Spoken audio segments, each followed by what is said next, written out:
21 muertos, de ellos 6 calcinados, 2 niños ametrallados cuando querían salir de una casa, 12 fusilados sumarísimamente a la puerta de 6 dedos, otros 2 obreros previamente muertos por la Guardia Civil. Esta es la tragedia de Casas Viejas. Esto sucede en la Andalucía del hambre, en una región que tuvo que ser atendida por la caridad de todos los componentes de la nación para atender a ese hambre que ya más que hambre era necesidad brutal. La media del latifundismo es del 40%. Esta situación latifundista crea unos señores agrarios que impiden la revolución industrial para disponer constantemente de una mano de obra de forma permanente y en situación de tener que aceptar las condiciones que impongan los señores. Es la época en la que los capataces van a las plazas públicas y tocan los bíceps o los músculos de los campesinos para saber quién está en condiciones de trabajar cada vez mejor. Esta es la rumira que abre de este tanto. Sí, puede ser, este es Antonito y esta es la hija María. Los jornales eran el mínimo de 5,50 y el máximo de 11,50. Y como un dato que pueda justificar el levantamiento de Casas Viejas, está el hecho de que el pan había subido un 40% entre 1931 y 1933. Un testimonio recogido por Solidaridad Obrera de los propios hombres de Casas Viejas, mandada al Comité Regional. El paro obrero es cada vez mayor, elevándose el número de parados en los 2 pueblos al millar. El Monterilla no atiende, el gobernador tampoco, los panzudos no siembran y los trabajadores se mueren de hambre. Creemos que para alimentar los estómagos preparan balas. Así no es posible vivir. Los hombres perecen de inanición. ¿Qué hacemos? Se casó con otro hombre después de eso, pero a la que mataron fue a María Silva, la que se escapó de la choza. Esa es la libertaria, ¿no? La libertaria. Este es el único documento que queda concretamente en Andalucía y en Paterna de Ribera, en memoria de lo que fue María Silva la libertaria y Miguel Pérez Cordón, mis padres. Y por esta calle que estamos en estos momentos es por donde él escapa hacia el Cañuelo y ella la detiene, de donde ya nunca más hemos sabido de ninguno de los dos. La España de finales de 1932 parecía que al fin iba a conocer la consolidación de la República burguesa. La actividad legislativa, sobre todo la aprobación de la ley de reforma agraria, así como la amplia aceptación de los intelectuales y el eco que al fin conseguía la República Española en los países avanzados europeos, dejaban entrever que al fin nuestro país se podía alinear democráticamente en un régimen republicano con el resto de los países democráticos occidentales. Un hecho que tiene su cuna y su origen aquí en Andalucía, vino a hacer añicos esta imagen y que finalmente tendría unas graves consecuencias para el propio devenir de la historia política y social de la República. Recibí mi formación técnica en el movimiento documentalista inglés, en la escuela de Paul Rota, John Grierson, Basil Wright. De todo el grupo, era el único que cubrí casi todos los conflictos revolucionarios del mundo. Estuve en Abisinia, el Congo, Indochina, España. Durante la Guerra Civil de España, años después, fui contratado por Fox Movietone para realizar un documental que se llamó People in Arms, un pueblo en armas. Les pareció demasiado rojo, demasiado políticamente de izquierda. Me despidieron, pero yo continué filmando por mi cuenta. Trabajé junto a nombres memorables como Roman Carmen y Oris Evans. Se hicieron Spanish Earth, Tierra Española, y Spain in Flames, España en llamas. Yo había estado ya en España, después de Abisinia, enviado por Laquino en 1933, para rodar las revueltas de los campesinos de Andalucía. Querían capitalizar eso que siempre ha fascinado a los ingleses: la visión de una España romántica, una España trágica. Quería mostrar a mi país las contradicciones con que se enfrentaba el gobierno en el poder. Los campesinos se sentían engañados por la República, porque su suerte no había mejorado en absoluto. En Casas Viejas, desde la ventana de la pensión en la que me refugié, podía filmar la plaza. Los vi llegar al amanecer, probablemente procedentes de Jerez. Disparaban a cualquier cosa que se moviera. Tuve la impresión de que tenían más miedo que los mismos rebeldes.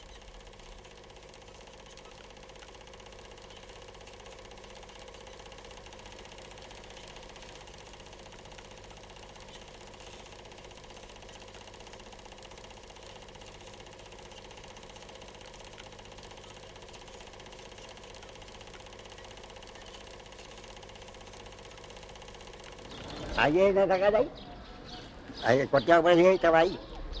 Y allí había un guardia y ahí le pegaron un tiro y lo mataron. Porque aquí lo mataron en la calle al aire. Nada más que a este. Los demás fueron sacados de sus casas. Por la noche, cuando mi novio se fue, pues nos acostamos. Y por la madrugada empezaron a cantar y a decir viva el comunismo, viva el comunismo. Y mi hermana y yo estábamos acostados y mi hermana llorando muchísimo.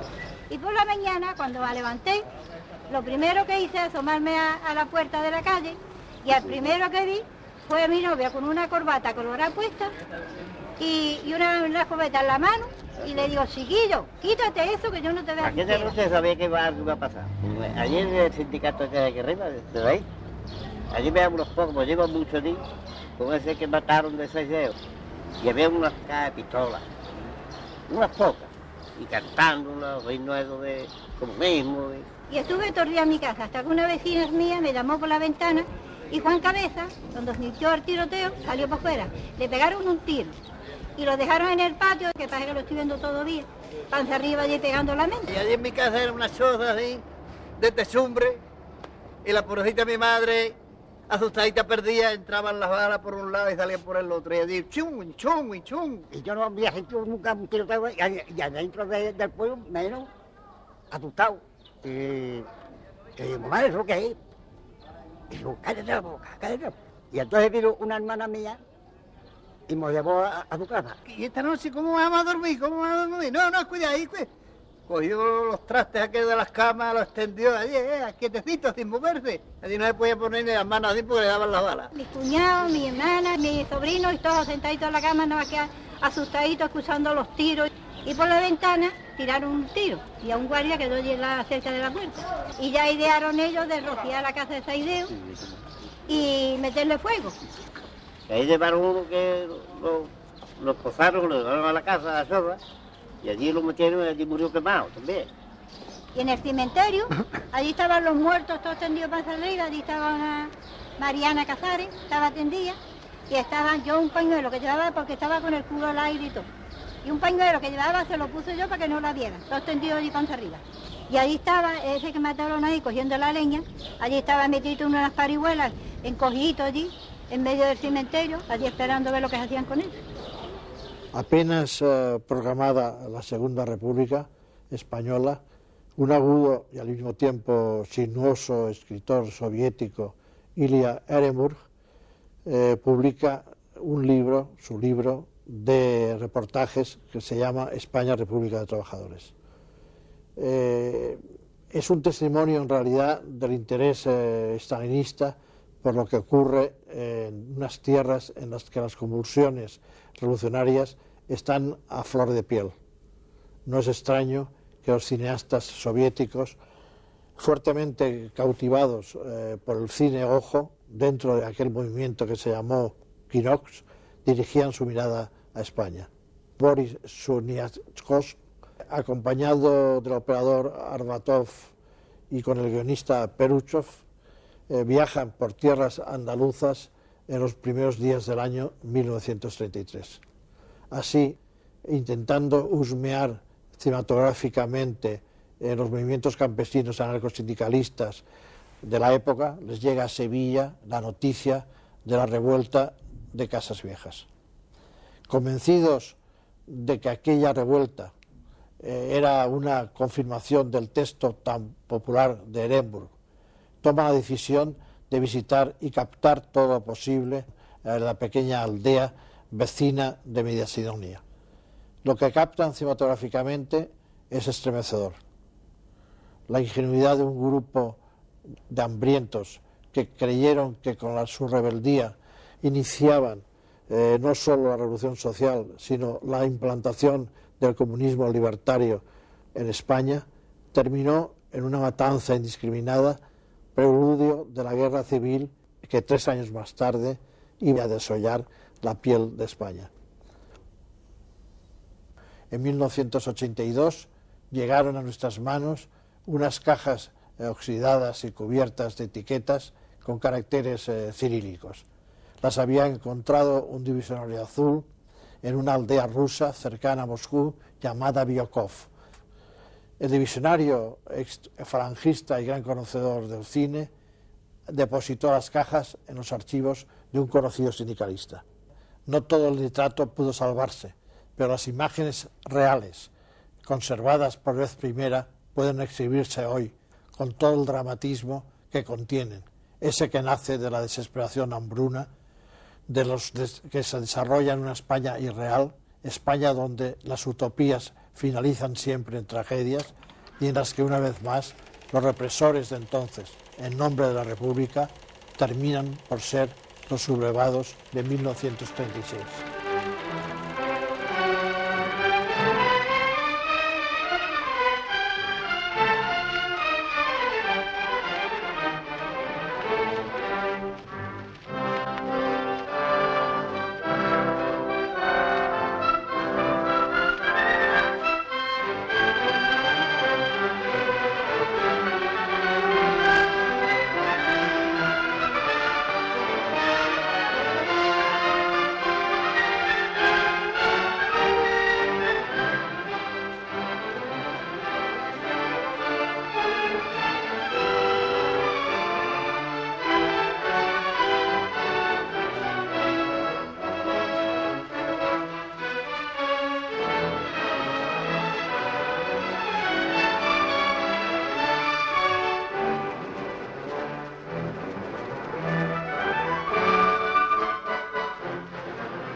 el ojo de la cámara,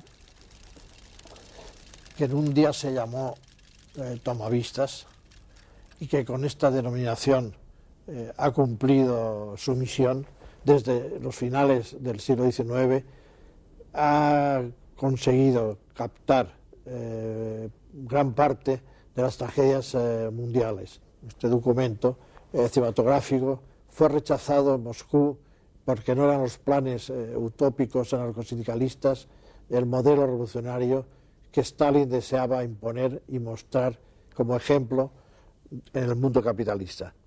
Lo más probable es que los tres esforzados cineastas soviéticos, Shumiatsky, Arbatov y Peruchov, obsesionados por difundir la utopía trágica, terminaran sus vidas en un eterno y helado gulag. Casas Viejas fue una tragedia que, según la declaración del faísta García Oliver en 1936, tuvo la virtud de hundir al primer bienio republicano.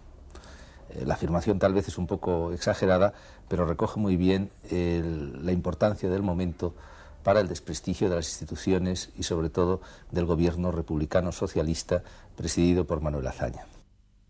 Por una parte, enlaza con una larga tradición de malestar campesino, de represión y de miseria del campo andaluz, que tuvo como consecuencias una serie de revueltas, de violencia, que ya en el siglo XIX habían dado lugar a procesos míticos como el de la Mano Negra. Casas Viejas es también el resultado de una táctica revolucionaria concreta, no es un estallido que surge espontáneamente, sino que se encuadra en una revolución pensada por la FAI con la esperanza de que hubiera una huelga general ferroviaria en España y que, como consecuencia, es una revolución anarcosindicalista no querida por los dirigentes del propio anarcosindicalismo español. Las actuaciones de corte revolucionario a las que la CNT se había de alguna manera comprometido en los años de 1932, tanto en Cataluña como en Andalucía, el dinamismo de los grupos de FAI, etcétera, orquestaron un tipo de actividad coordinada que al parecer no lo estuvo tanto. En Andalucía se desarrolla una forma de anarquismo que se distingue del anarquismo catalán y sobre todo del anarquismo valenciano, en el sentido de exigir una mayor radicalización frente a los hechos, puesto que las necesidades eran también mucho más brutales y mucho más trágicas. La CNT consiente en que la Segunda República sustituya a la monarquía con la condición de que pueda servir al mejoramiento de la clase trabajadora. Esto quizá se ha pasado por alto por los historiadores, pero la CNT entiende que si la República no sirve para mejorar los intereses de la clase trabajadora, la República no merece ser mantenida y alimentada. Esto explica lo que se llama el periodo insurreccional de la CNT, que va desde enero de 1932 con el levantamiento del Alto Llobregat hasta el levantamiento de Aragón-Rioja de 1933. Este es mayor de él, que se ha muerto ya. Y esta gente la quiere... En realidad, Casas Viejas es un grito. Se puede entender como ese grito milenario de los campesinos sin tierras que desde hacía 100 y pico de años, jornaleros, campesinos, venían luchando por una tierra que se le había usurpado. Pero la verdad es que aquellas viejas gestas de revueltas campesinas de finales del siglo XVIII y XIX quedaban un poco lejos. Casas Viejas sin la matanza hubiera sido pues nada más que un episodio triste del fracaso del vacunismo en España. Es decir, hubiera sido pues un ejemplo de que no funcionaba ese tipo de revolución en el cual se confiaba en la espontaneidad del pueblo, se confiaba en que una vez que se proclamara en un lugar el comunismo libertario, pues el resto de los trabajadores de España y sobre todo los campesinos de España iban a secundar esta proclamación en una especie de gigantesca mancha de aceite revolucionaria.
Esa misma noche había sabido de la existencia del viejo Seis Dedos, un campesino de edad avanzada, muy respetado en el pueblo. Aquí estaba su choza. Había otras alrededor.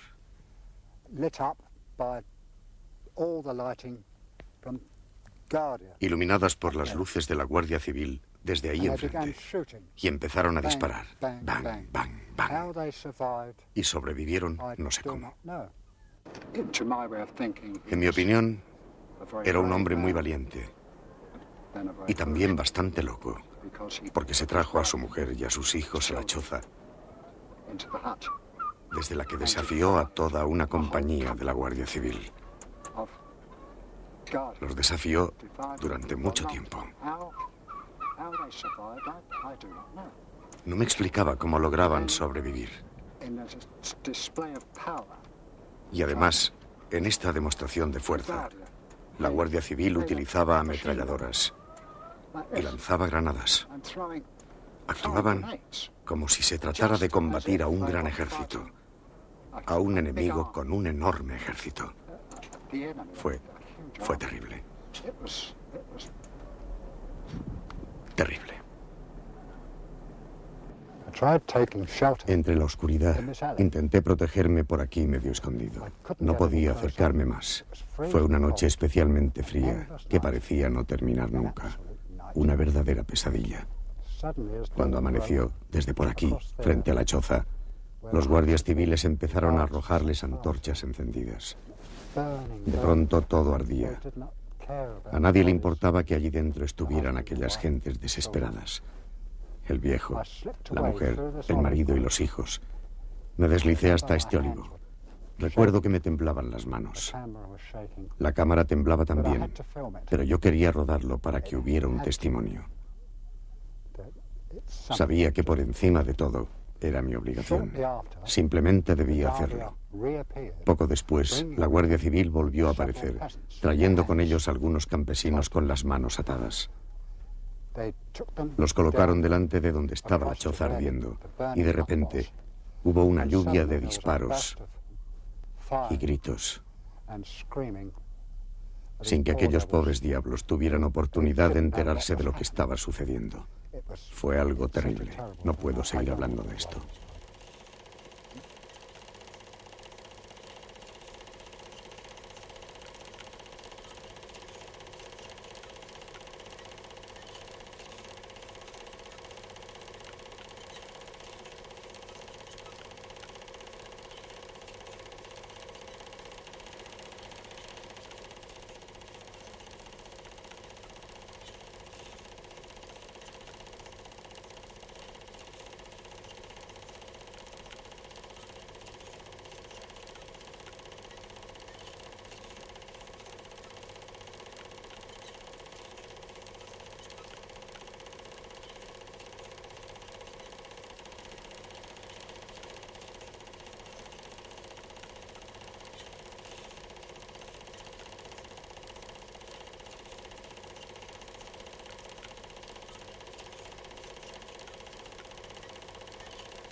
He sido arrestado muchas veces durante mi vida de cameraman, metido en la boca del lobo de casi todas las guerras y conflictos revolucionarios, de todas las clases e ideologías.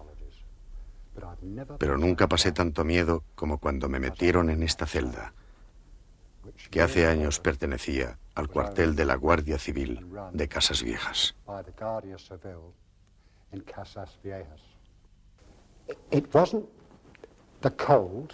No era el frío, no era el hambre, o el hecho de tenerme encerrado entre aquellos pobres campesinos que no podían entender una palabra de lo que yo dijera. Era el terror a lo desconocido, los pasos inquietantes del exterior, las puertas que se abrían y cerraban. Mi única esperanza en aquel momento era la de que me llevaran ante un juez de Jerez. Por suerte, llegó una comisión parlamentaria de investigación que, al reconocerme, me presentaron sus excusas y que incluso me invitaron a que rodara las declaraciones que iban a tomar los testigos de los acontecimientos espantosos recién sucedidos entre sus calles. Me quedaba un rollo de película cargado en la cámara antes de ser detenido. Lo rodado anteriormente me había dado tiempo a esconderlo cerca de la choza de 6 dedos. Cuando me descubrieron los guardias, no supieron abrir la cámara, con lo que tuve mucha suerte, y más tarde pude utilizar la película cargada para rodar las declaraciones de los testigos.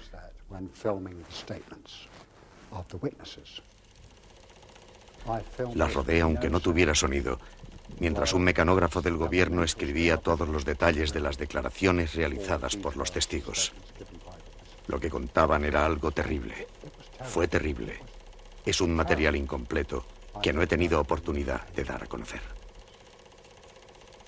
Juan Bascuñana, alcalde de Casas Viejas, zapatero, dice que en la mañana del día 11 un grupo de obreros fue a comunicarle que se había declarado el comunismo libertario en España y que ellos no querían hacerle daño a nadie, pero que les dijese a los guardias civiles que se rindieran, porque en España éramos ya todos iguales y no mandaba nadie. Procuró hablar con Medina sin poder hacerlo porque la línea estaba cortada. Que el sargento le dijo que moriría defendiendo a la República proclamada y que este mismo sargento murió de una descarga de escopeta al asomarse a la ventana. De 6 dedos dice que era un hombre trabajador, que no tenía ideas políticas, pendiente siempre de los suyos, que todos los que murieron eran muy buenas personas. Andrés Vera, el cura del pueblo, declara que la culpa de los sucesos era del hambre, que ya no se podía aguantar, que solo hay 4 propietarios del pueblo y algunos de fuera. Le daba pena ver parados en la plaza a los trabajadores desde agosto.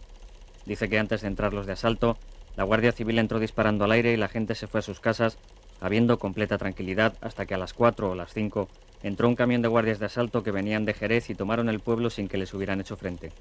Sobre 6 dedos opina que era excelente como su familia y jamás se habían metido con nadie.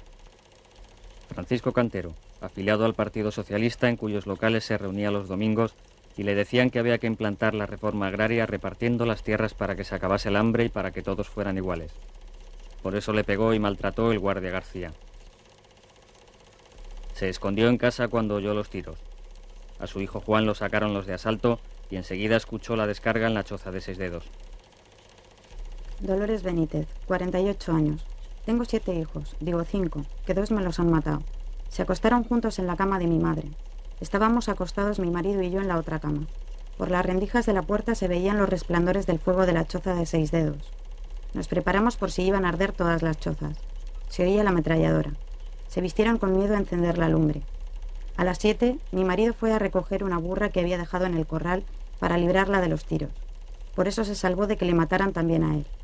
Ya de día entraron varios guardias. Que se levanten y salgan fuera. Se llevaron a Juan, de 22 años, y a Manuel, de 21. Ella quiso seguirles, pero un guardia la increpó. Si no vuelve usted atrás, le soltamos una descarga. Que oyó decir, con estos ya hay bastantes. Oí una descarga y fui corriendo. En la corraliza estaban los 2 tirados uno sobre el otro, llenos de heridas. No había ni donde darles un beso. Un reguero de sangre que no había donde poner los pies. Al dolor se le perdió el mundo de vista. A ver quién se atreve a negarme esto. Que no me pongan delante de quienes me los mataron. Sebastiana Reyes, 38 años, 5 hijos. Que su marido Manuel Benítez estaba malo y de poco ánimo, levantado con los suyos en silencio cuando aparecieron 3 guardias. ¿Qué hace usted? Ya ve, estar con los míos. Le encontraron una escopeta vieja de cuando había sido guardia de campo que no disparaba. Pero si no ha disparado desde hace 10 años. Que un guardia civil intervino a su favor ante el oficial. Tengo órdenes terminantes. Tuvieron que ayudarle a salir y lo sentaron en un pollo de tierra. Los hijos se le colgaban del cuello llorando. Un guardia. No lloréis, nenes, que no le hacemos nada a papá. Manuel andaba con dificultad de estar 3 días en la cama y tenían que sostenerle por las axilas. Un guardia civil le dijo al oficial que estaba malo, pero este no dijo más que «fuego». Antonio Lara Jiménez, barbero. No manifestó sino que entre el temor de todos los vecinos de Casas Viejas, él se prestó a levantar los cadáveres del montón que lo componían. Requerido por el juez, fui levantándolos. A su lado no había armas. Era un verdadero río de sangre. Separado del grupo estaba el cadáver de Manuel Alago, que aún tenía ardiendo las ropas por el vientre y se ordenó que fueran apagadas. En el interior de la choza, que aún ardía, se veía un montón de huesos humanos y al final un cráneo ya pelado. Todos tenían volada la bóveda del cráneo como de un disparo de gracia a bocajarro y varias heridas de bala. María Cruz García, 43 años, 11 hijos. Le mataron al único que ayudaba a su padre. Lo sacaron los de asalto de la casa del abuelo con otro joven a las claras del día. Vino a decírselo su cuñada Isabel. Nos lo han matado. Los vio en el corralito de 6 dedos tiraditos de espalda, que había ríos de sangre que se comían los perros. Que los mataron de un modo criminal. Que solo le pedí a Dios que haga con ellos lo mismo que han hecho con el hijo de mi alma. Que estaban como parvos tiraditos en el suelo. Que iban 2 guardias civiles acompañando a los guardias de asalto para que sacaran a los que ellos decían. Encarnación Ruiz. Mi Manuel estaba enfermo. No estaba asociado con los anarquistas y no había tenido nunca un arma, pero no le sirvió de nada cuando por la mañana vinieron los de asalto apuntándonos con los fusiles. Les enseñé la cama aún calentita como prueba de que no se había metido en nada. Eché tras ellos llorando. Uno sacó la pistola y me la puso en el pecho. «Márchate» o me dieron un palo muy fuerte. Caí al suelo diciéndole que estaba embarazada. Lo arrastraron por los pies hasta la calle. Se hincharon con él a culatazos. Echaba sangre por todas partes. A lo lejos vi cómo lo tiraban al alto y lo dejaban caer contra el suelo. Me lo mataron de una paliza y lo echaron al fuego. No he podido abrazarle. Me lo han matado. Estaba sentadito en una silla. Le estaba haciendo una tacita de café porque estaba malo. Se lo llevaron tirando todos los muebles. María Villanueva, que estaba con su niño Juan. Aclara que para una madre un hijo es siempre un niño. Que llegaron una multitud de guardias en tropel diciendo «¡Hombres afuera!», que salieron el padre y el hijo con los brazos contra el cielo. Un guardia con el cañón de la escopeta le volcó la cama. Que a su niño se lo llevaron al matadero y allí lo dejaron muerto. Que con su pena, al verlo, cayó al suelo y allí la recogieron. Tengo el corazón destrozado. No sé si podré vivir. Juanillo era un buenazo, un inocente, casi tonto por demasiado bueno. Todos los del pueblo lo saben. Esta hija mía me cogió a la fuerza para que no le siguiera. Lo mataron como quien mata a un gato.